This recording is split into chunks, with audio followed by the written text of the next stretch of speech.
All right, let's get into this now. President Cyril Ramaphosa has received the backing of the ANC's National Executive Committee in the battle to clear his name following damning findings by the independent panel. Now, the president also filing papers at the Constitutional Court, this in a bid to have the Section 89 independent panel report set aside. ANC NEC member Malusi Gigaba joining me in studio now for more on this and other matters that we hope to discuss with him. Thank you very much for making the time, sir. Very good morning to you, and thanks for your time. Can we start by your opinion on the decision of the ANC NEC to instruct its caucus in Parliament to simply say to them, you will vote against the adoption of this Section 89 panel report? Do you go along with that decision? Well, it was a collective decision. To that extent, members of the NEC were part of the discussion. But I think we need to clarify this, because what the NEC was not saying is that the president, we are not shielding the president from accounting. We are saying the president owes the nation a full explanation. We are saying that he has a right to exercise all his options, including taking the panel report on review. But we have full respect for the Speaker of Parliament. We have full respect for members of the panel. We note the report which they have prepared for Parliament. And to that extent, we are of the view that we are not prejudging the parliamentary process. We are quite aware that the parliamentary process will provide the president with a wide platform from which to answer to the allegations and explain to all of us what the allegations are. And the NEC, you know, we are not raising issues about the veracity of the allegations. We appreciate that a whistleblower has come out, and therefore these issues need to be clarified for the sake of our democracy, for the sake of the movement and its prestige. Let me ask you this. Now that you mentioned the whistleblower, we all know who that person was, Arthur Fraser. Do you believe what he went and placed before a police station? Because there are those who hold a strong view that what he said was based on hearsay, but also include in that response whether or not you, as a leader in your own right, you support the decision of the NEC or you stand against it. Whistleblowers have got to be protected. Many of us, including myself, have had to answer to allegations that were based on nothing but hearsay, innuendo, gossip. But we presented ourselves to the commission chaired by Chief Justice Zondo to answer to all of those allegations, each and every one of them, including ones where people say they were given documents by random people who gave them lifts somewhere on the street without explaining how is it that there was such coincidence, and many other such allegations. We've answered to all of them without trying to run away from accountability, and the movement did not shield us. And so the NEC is not trying to shield the president from having to answer. It's not for me to state whether I believe the Mr. Arthur Fraser or not, because I am neither the Section 189 panel nor am I the process which has been established by Parliament, which is going to be debated and voted on next week, which must provide the president that opportunity to answer. We do deserve answers as the ANC. We deserve answers as the country. As the ANC NEC, as the African National Congress sits at National Conference, the 55th National Conference next week, we are going to have this dark cloud hanging, which has not been clarified.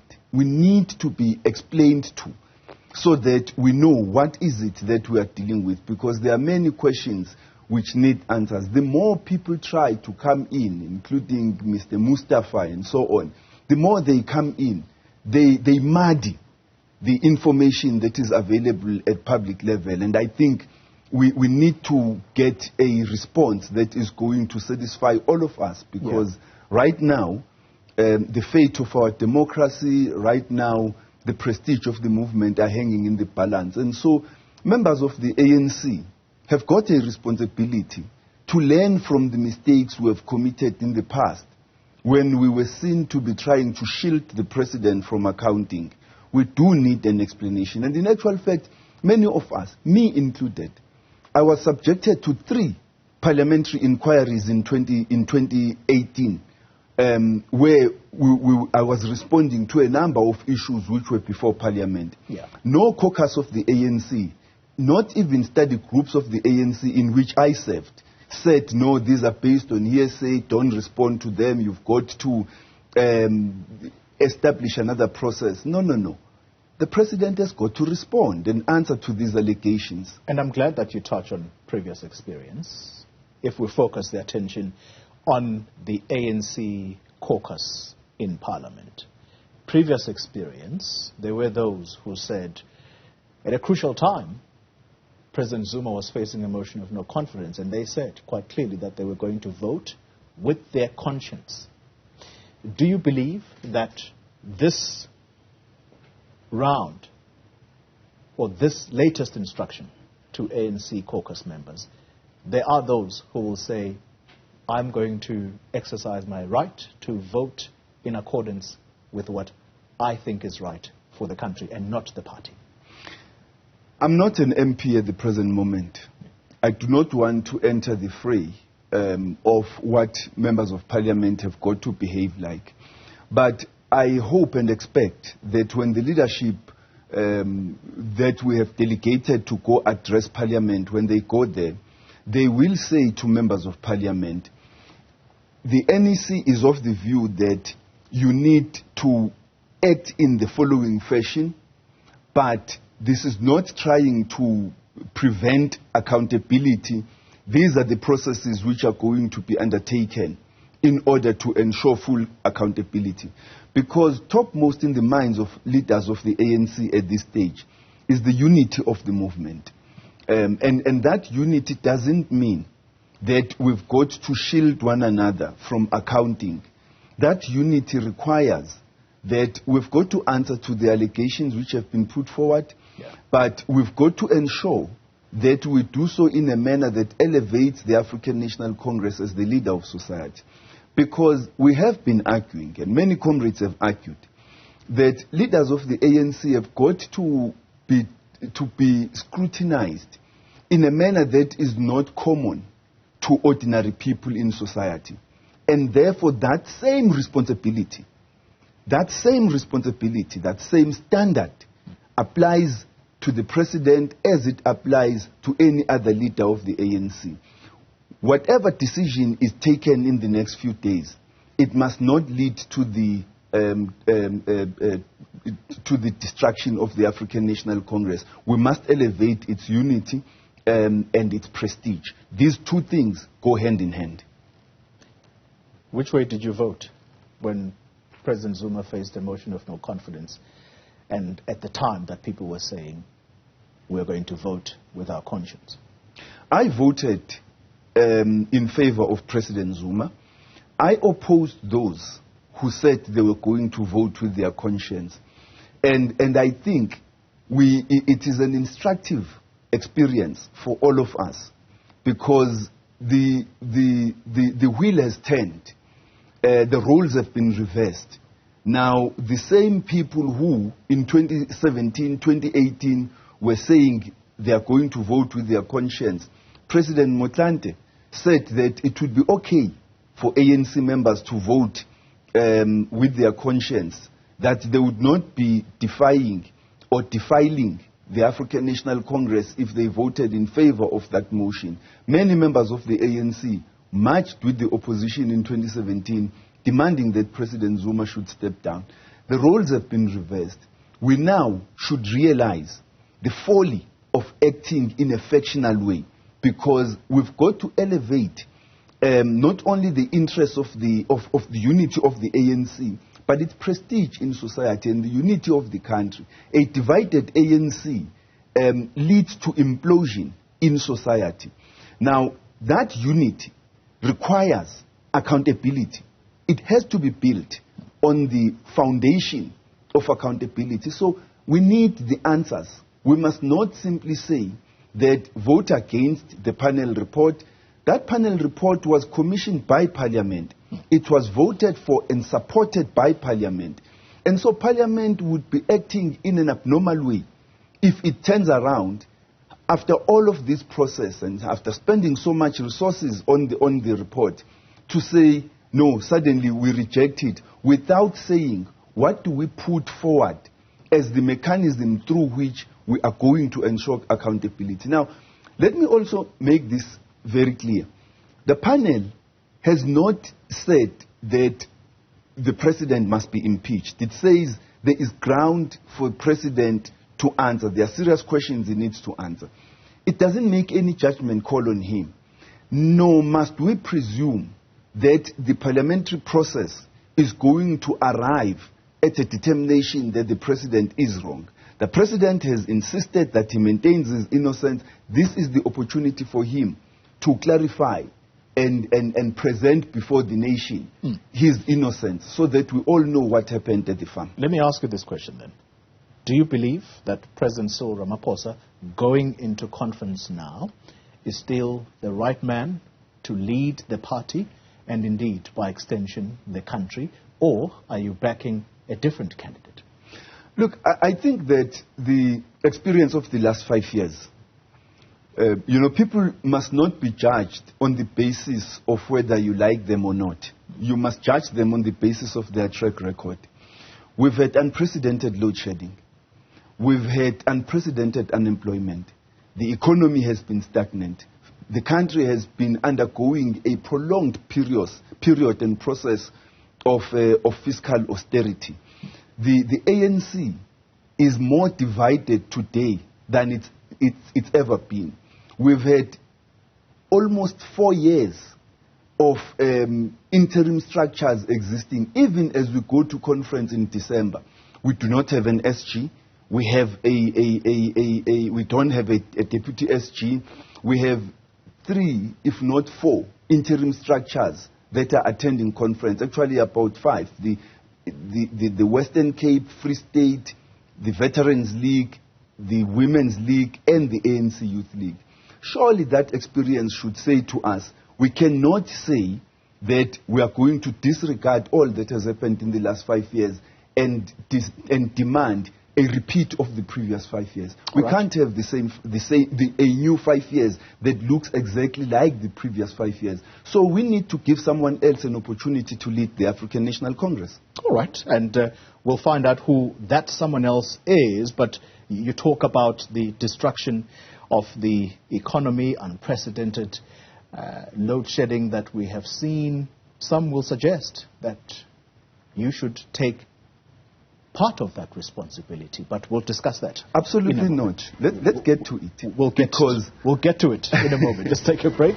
We'll continue the conversation in a bit.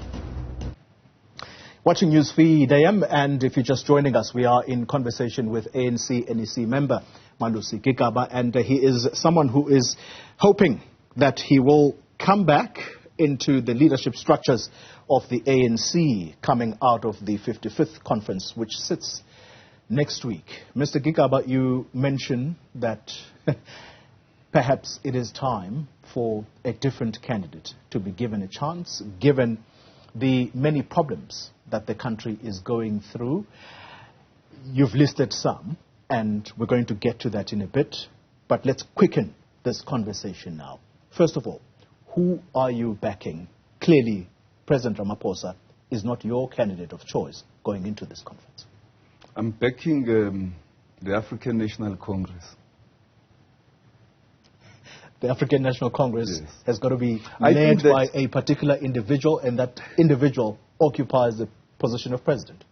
I think that the National Conference has got the collective wisdom to decide on that person. And all I'm asking is that the delegates should look at the past 5 years and decide that we do not want a repeat of the previous 5 years. We don't want a new 5 years that looks exactly the same as the past, and should therefore look at the candidates who are being nominated and decide on the basis of their track records, their credentials, their political consciousness and clarity to say who should lead the African National Congress. If we don't want a repeat of the past 5 years, President Ramaphosa and his administration says we have been trying to undo what has been famously billed as the 9 wasted years, essentially what you were part of. What responsibility do you take for the follies that plague the country right now? I think this issue of the 9 wasted years has been well canvassed. President Ramaphosa was part of the so-called 9 wasted years, during which there was no load shedding. It was brought to an end.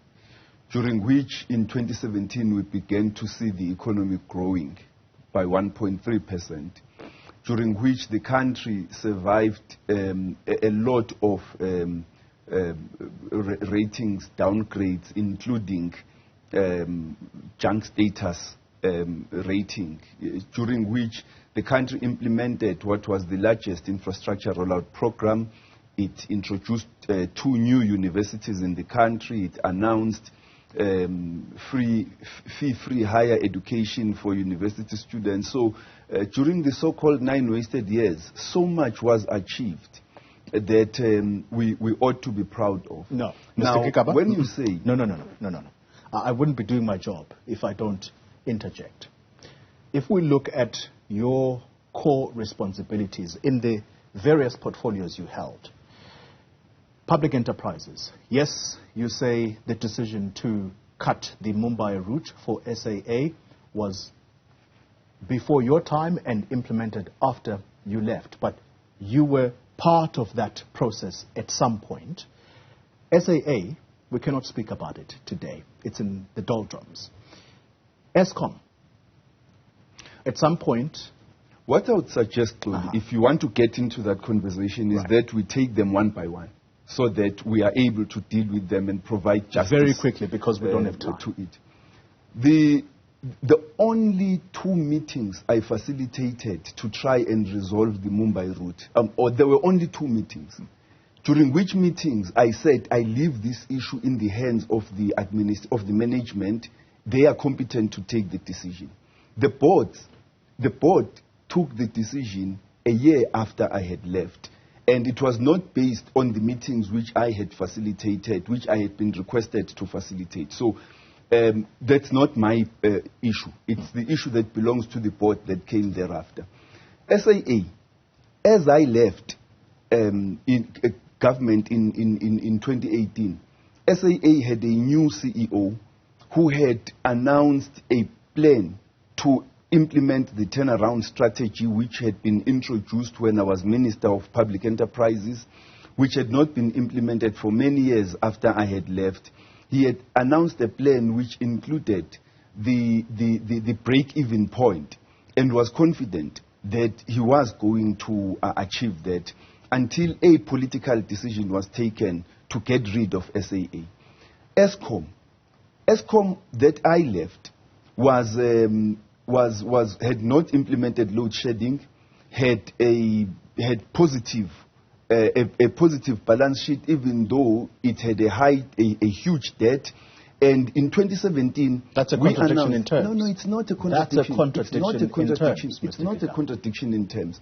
It had a healthy balance sheet in the sense that it was... And yet indebted at the same time. The debt was as a result of the policies of government which had been taken prior to 2008 when I was not in government, and as a result of the need to increase the energy, the electricity generation capacity, because in 2008, when I was not Minister of Public Enterprises, we began to experience load shedding. So it was an attempt to assist. Remember, that debt was a government guaranteed debt, and it was a debt that ESCOM would be able to address so long as it was implementing electricity provision and ensuring that it increases its customer base, because on the basis of that revenue, it would continuously pay its debt off whilst it builds new generation capacity. So let me understand as we see it,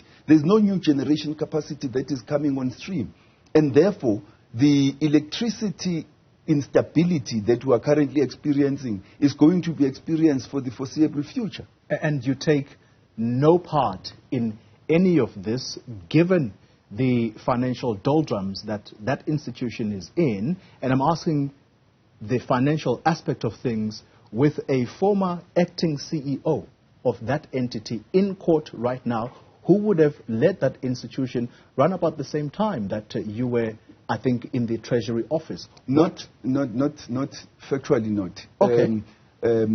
Mr. Koko was acting CEO, I think, a year or two after I had left Public Enterprises. When I left, we were in the process of finalizing the appointment of the CEO, and a new CEO was appointed afterwards. But all of that notwithstanding, we all have played our part in trying to assist Eskom to stabilize not only its balance sheet, but to stabilize most particularly its core mandate of providing electricity to the country. And I think that the leadership of Eskom that came after me did that quite successfully in ensuring that at some point they announced that load shedding was a thing of the past. The mere fact that we're experiencing load shedding now is not as a result of those previous decisions. It's as a result of the leadership incompetency that Eskom is beset with at this present moment. And it's not as a result of the looting of Eskom, in part, no. In part because of certain contracts that were pre-approved. And I'm talking about the Gupta Mining Company that received a prepayment before they could even deliver coal to Eskom. You're saying that leadership led. I am in no position to comment about that because I don't sit on the board of Eskom.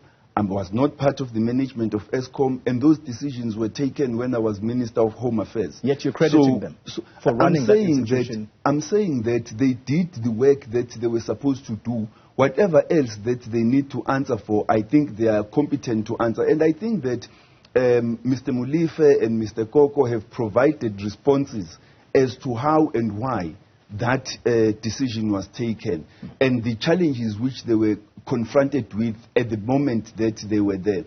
And they said, among others, that these decisions were not abnormal, that they had to take some of these decisions with regard to some of the companies which are today suddenly, very conveniently covered up so that they do not account. One of those companies demanded, I think, a 700% increase in the price of coal, yet the Commission did not want to look at that matter. I'm not trying to defend anyone. All that I'm saying is that during the time that I was Minister of Public Enterprises and the challenges that we were dealing with in relation to Eskom, those were historical challenges that we confronted, and we did our very best to deal with those challenges and left Eskom in the hands of a competent leadership. Whatever happened thereafter, I am unable to comment about because I was no longer there.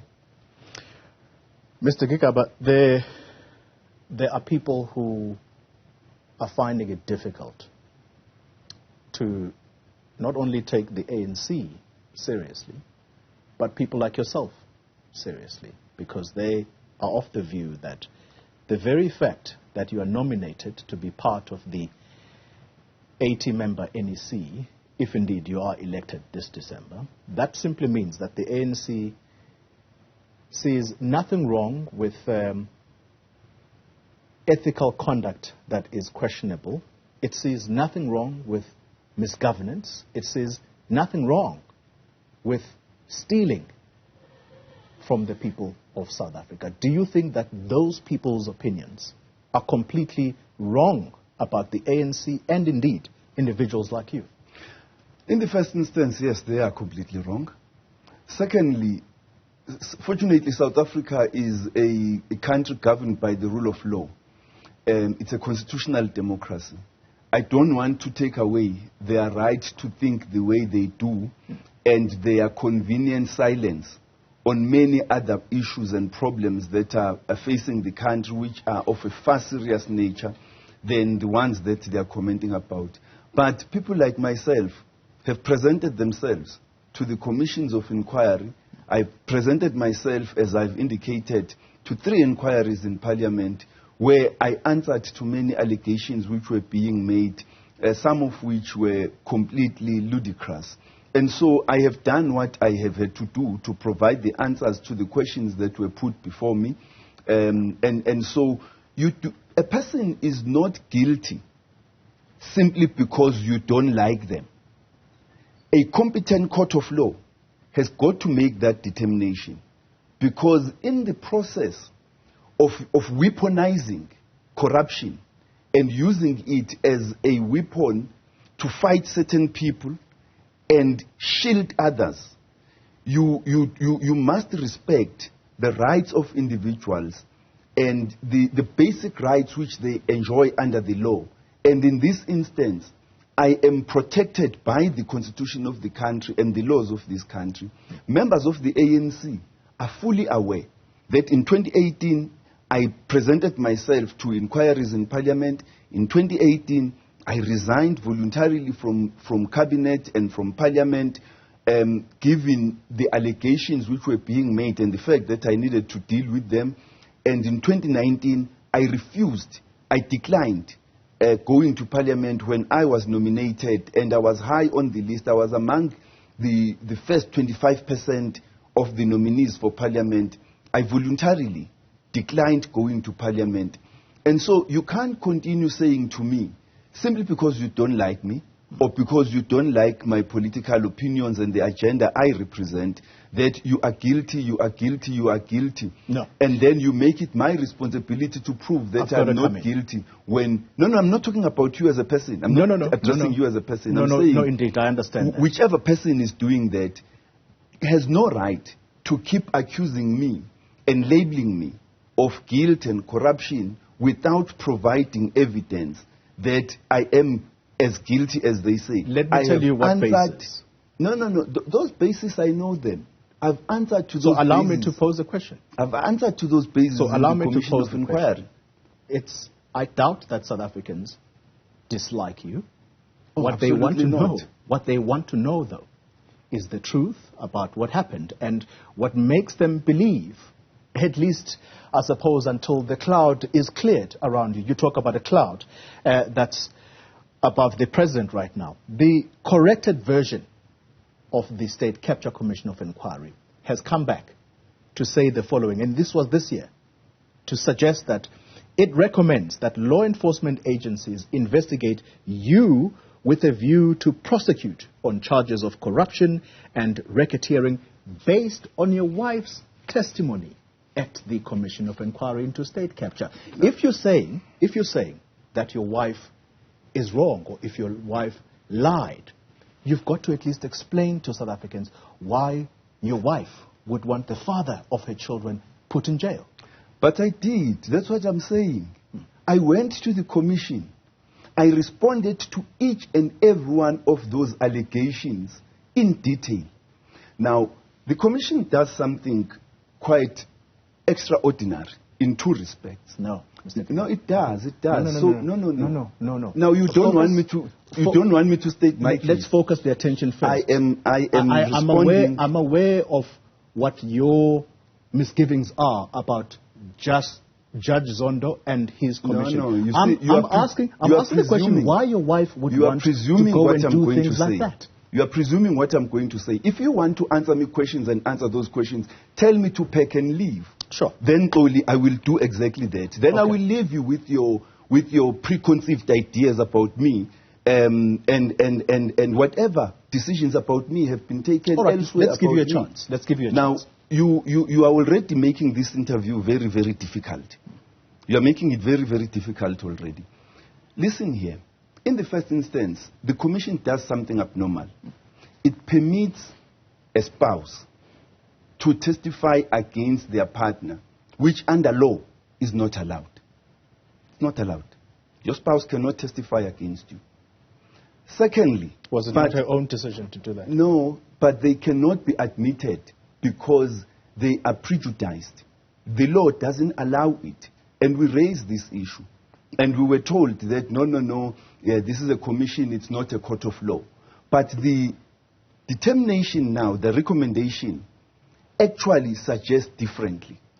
Secondly, the commission says we need to amend typographical errors in the report, which will not be prejudicial on anybody. But it comes back with not a typographical correction, but with substantive corrections which are prejudicial on someone. What was the timing of these corrections that were being made? It was at a point when my name was being raised for Secretary General of the ANC. So the timing of these changes cannot be missed, as well as the deception, the deceptive manner or arguments which were provided for why the correction, for what corrections were being made, and what would be the intent of those corrections. All right. So the allegations which have been made against me, I have answered to each and every one of them, and anybody can investigate them to the extent that they want. I also will have another opportunity, hopefully, to repeat my responses and to state further some of the issues which need to be considered about the incentives provided to witnesses to provide testimony against me, 2 witnesses, including 1 witness, the 3rd one, who refused to testify against me, as a result of which he was fired at his job. All right. All right. Let's do this, Mr. Gigaba, because I sense that you have at least a little bit more to go on. So let's take a break. When we return, we'll wrap up this interview with Malusi Gigaba. Watching Newsfeed AM, and if you're just joining us, we're wrapping up a conversation with ANC NEC member Malusi Gigaba, who is seated across me. And Mr. Gigaba, we went on a break, and you are saying that there are things that you still want to clarify. I want us to wrap up this interview, and quick fire questions from you, or from me to you. Hopefully you're going to respond quicker. Upon reflection, I mean, I read last night that you have sat on the NEC for 26 years. I mean, it's probably the reason why at one point you were seen as a rising star in the ANC. We're going to get to that in a second. But when you look back in the various roles that you've held in government, is there a point in your life where you say, yes, there are instances where I think I should offer an apology to South Africans for my personal conduct while holding public office? We all grow up. In the process of growing up, I got into public service when I was very young. In the course of that, there are certainly many mistakes that I would have committed in private and public, which could have caused people to start doubting my commitment, my upstanding character, and for which, of course, given an opportunity, I would say I apologize. In certain instances, I could have acted better. If there was one, if there was one transgression, there's quite a lot. There's quite a lot, and some of which were not intended. I mean, all of which were not intended. In actual fact, were either in befriending people, regardless of the fact that at the time you know them, you don't know what they would at another stage be accused of. And I bear in mind that they've not been found guilty of anything. They've been instances... Can I quickly ask you a question about that? Yes. When you say you befriended certain people, yes, no guilt or innocence has been pronounced yet, but When you say you regret befriending certain people, would those be the Guptas perhaps? Yes, of course. Why do you regret befriending? But now, you see, that's the thing. Because at the time you knew them, you didn't know they would be accused of anything. Every other leader in the country knew them, was friends with them, and I'm sure many also wish that they do not ever get associated with them in public. But unfortunately, some of us have had to be associated with them in public, and so we must account for that. Do you believe they were legitimate business people? I don't know. I never did business with them. I never discussed business with them. They claimed to be business people. If you were friends with them... They claim I never discussed business with them. So I wouldn't know whether they were legitimate business people or not. Let me ask you this. Some South Africans, quite literally, may have written you off as a potential leader. And I mentioned earlier that at some point you were seen as a rising star in the ANC. You mentioned just now that you were probably the youngest NEC member at the time. You've had 26 years to sit on that NEC. Do you think that there is still a chance that your star could get back to where it was? Of course it will. Of course it will. I think members of the ANC are able to see beyond the public issues and look at the person, their credentials, and what they have to offer. That's why at each given moment, I've been elected high as NEC member. I've been elected high as a member of parliament, and even now I've received these high nominations to come into the NEC. So members of the ANC understand the person that I am, and they know my weaknesses and my strengths. But remember, I am humbled by that fact that they show this confidence in me, regardless of everything that I've been through. This is the first experience that we have. You need to bear in mind, it's the first experience that we have of young people literally growing up in the public space and having to contend with the pressures of such in a rising democracy. And so our lives at the same time serve as examples for many other young people coming after us as to how to behave, how to conduct themselves. And in actual fact, they need to consult with us in terms of their own conduct so that we continuously give them advice. Mr. Gigaba, I wish we had more time, but unfortunately, time is against us. Thank you very much for your time, and thank you very much for the reflections that we've had during this discussion. Hopefully, we'll talk further at the NEC next week. Absolutely. Thank you. That's Malusi Gigaba, ANC NEC member. He says he still does harbour those ambitions of holding high office in the ANC, perhaps starting at Secretary General level.